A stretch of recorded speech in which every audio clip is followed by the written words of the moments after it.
Kalau misalnya kita lihat lebih cermat nih, Ustadz Abdul Somad dari kecil nih sekolahnya yang Islami terus ya. Ustadz Abdul Somad ini juga pernah hampir dihukum di pesantrennya juga. Nah, habis selesai S1, mau pulang takut karena tetangga pada ngomongin.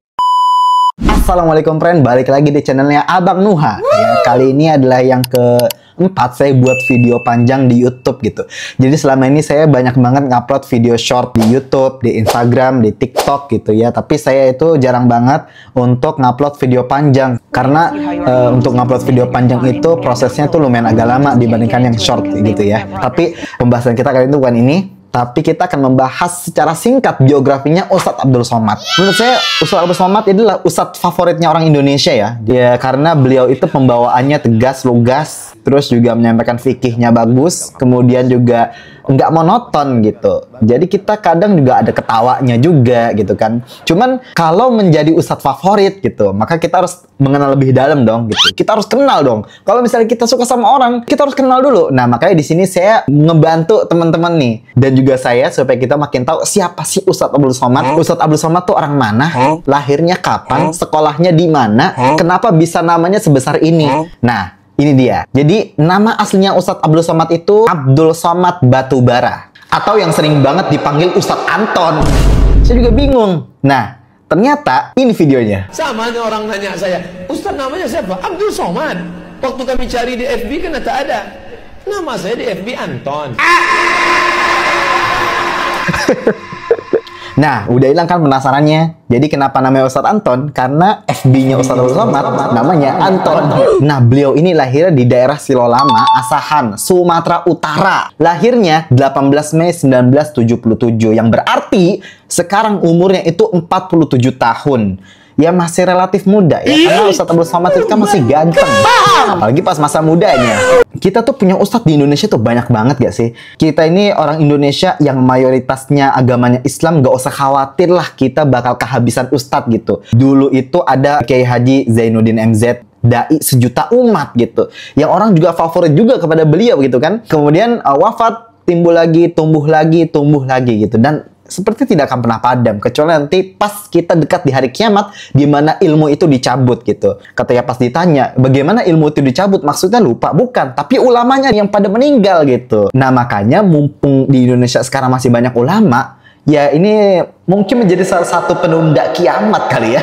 Bagusnya ulama itu hidupnya panjang supaya bermanfaat buat kita semua. Oke, lanjut. Nah, beliau ini kalau kita lihat dari riwayat pendidikannya, beliau tuh SD-nya di Al-Wasliyah, SMP-nya MTS Muallimin Al-Wasliyah, Medan. Terus SMA-nya Madrasah Aliyah Nurul Falah. Kalau misalnya kita lihat lebih cermat nih, Ustadz Abdul Somad dari kecil nih sekolahnya yang Islami terus ya. Karena pas saya coba cari datanya itu, ternyata memang ibunya yang rekomendasiin Ustadz Abdul Somad supaya masuk ke sekolah-sekolah yang Islami. Tapi Ustadz Abdul Somad ini hidupnya nggak selempeng itu coy. Ustadz Abdul Somad ini juga pernah hampir dihukum di pesantrennya juga. Jadi beliau ini waktu itu pengen keluar kan sama temen-temennya. Temennya ngajak Ustadz Abdul Somad ngerokok. Nah, diajak lah tuh, Mat, ngerokok kagak? Katanya ngerokok itu buat orang tuh jadi laki.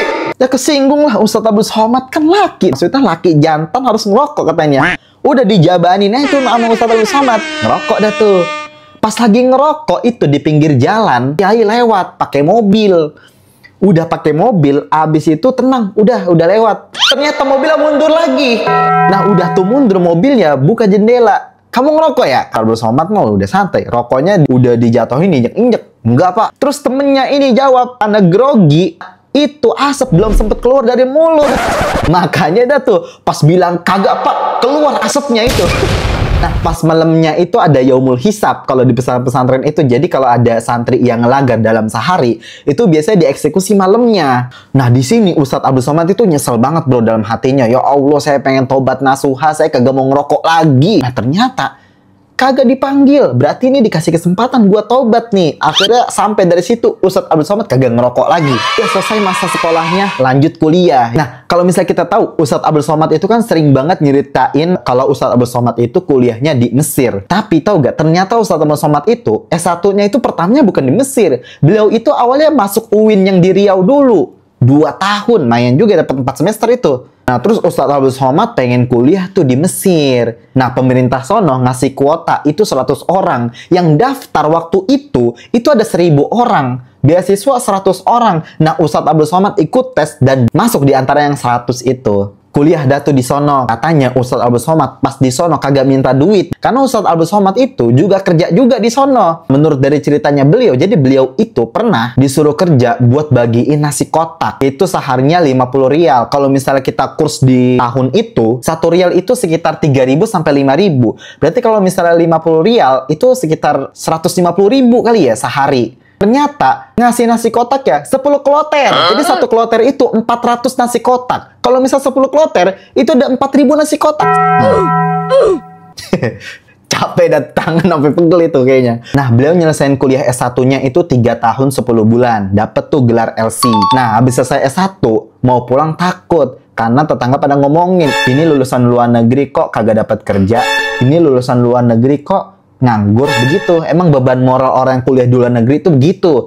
Namanya juga orang baru lulus. Nah, beliau kuliah lagi tuh, lanjut S2-nya. Awalnya di Malaysia. Tapi beliau itu nggak cukup. Beliau nulis lagi tuh, nyari di Google, beasiswa S2. Dapet S2-nya beliau itu di Maroko. Nama universitasnya Darul Hadith. Nah, beasiswa yang disediain sama kampus itu cuma 20 orang beasiswa. Bayangin, cuma 20 orang. Masalahnya, 15 orangnya itu cuman buat orang Maroko. Yang 5 orang ini untuk orang asing yang diperebutin sama seluruh dunia. Daftar Ustadz Abdul Somad masuk di salah satu antara yang 5 ini. Wah, keren banget emang nih Ustadz Anton nih. Kagak nyampe situ doang. Beliau ini selesai 1 tahun 11 bulan. Nah, di antara 20 orang yang tadi, beliau ini orang yang tercepat di antara 20 orang tadi yang lulusnya. Tesisnya itu 300 halaman. Dites, diujiin sama 3 profesor. Nah, makanya S2-nya beliau dapat DESA. Nah, udah tuh beliau sampai S2. Beliau kagak cukup doang sampai S2, lanjut lagi S3. Dan S3-nya cum laude. Terus ada gelar profesor di depan namanya, itu dari Universitas di Brunei Darussalam. Ceramahnya udah di mana-mana, sampai kita udah bisa sering lihat di TikTok, di YouTube, di Facebook, di Instagram, udah banyak banget dah. Salah satu di masjid dekat rumah saya itu pernah mengundang Ustadz Abdul Somad. Itu jadwalnya kita dapatnya 1 tahun kemudian. Nah, sekarang beliau juga lagi bangun pondok pesantren namanya Ma'had Az-Zahra. Itu pondok pesantren tahfiz dan juga pondok kitab juga. Nah, makin banyak dah amal jariahnya Ustadz Abdul Somad. Jadi salah satu amal jariah yang bagus itu bukan cuma selalu tentang duit, tapi juga tentang ilmu juga. Kalau kita ngasih tahu orang suatu ilmu, terus dia amalin terus tuh, itu jadi amal jariah buat kita. Dan itu dia biografi singkat Ustadz Abdul Somad Batubara atau Ustadz Anton. Oke, gitu aja guys ya. Terima kasih banget nih teman-teman yang udah mau dengerin sampai akhir dan selalu support dengan subscribe.